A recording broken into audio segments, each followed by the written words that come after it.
लीजिए सुनिए सूर्यकांत त्रिपाठी निराला के लिखे उपन्यास काले कारनामे का भाग 13 मेरी यानी समीर गोस्वामी की आवाज में। दूसरे दिन 8 बजे 2 सिपाहियों के साथ थानेदार आए। धर्मशाले में उतरे। गांव के जमींदारों को बुलाया। चारों ओर हलचल मच गई। सबको निश्चय था कि रिपोर्ट हो चुकी है। मातादीन थानेदार से सहमत होकर भी न हुआ। गांव भर में उसने भी अपनी दो रंगी उड़ाई थी। मजदूरों से अच्छे अच्छे पलंग 2-3 उठवाकर जमींदार राम राखन ने भिजवा दिए।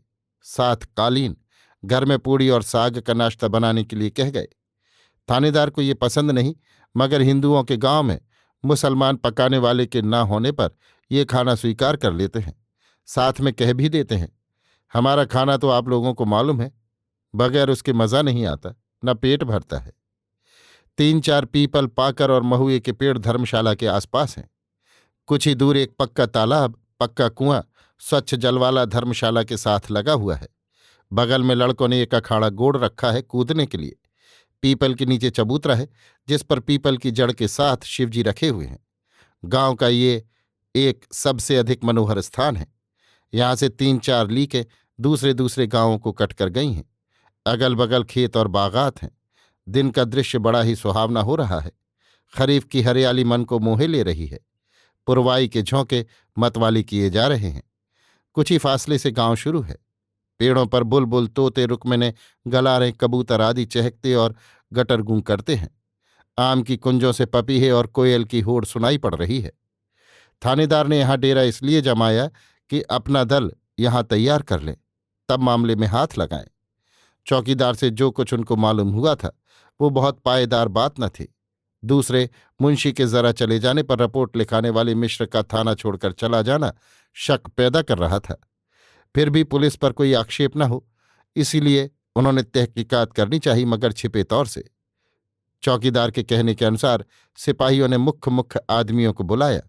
सधे लोग कौवे की तरह एक दूसरे को देखते हुए आगे पीछे चले।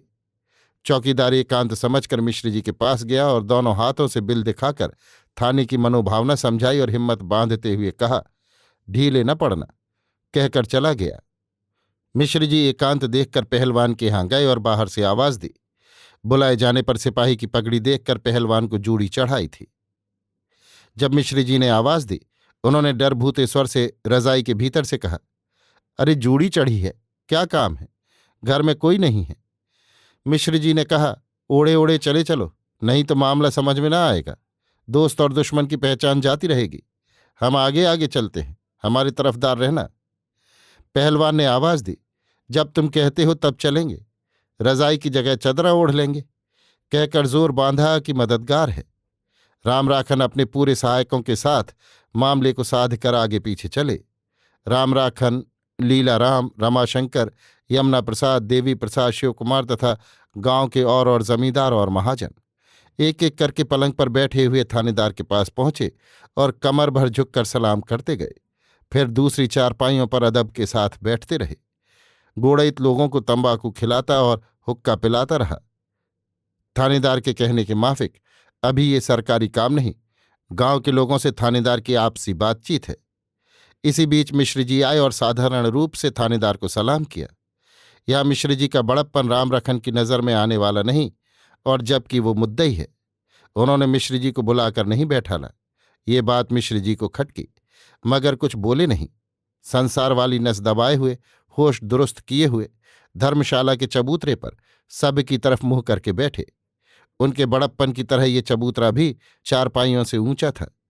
तेल लगाने के सहज स्वभाव से राम राखन ने हाथ उठाकर कहा, सरकार के सामने शासन से ऊंची जगह ऐसी हालत में मिश्र जी आपको न बैठना चाहिए।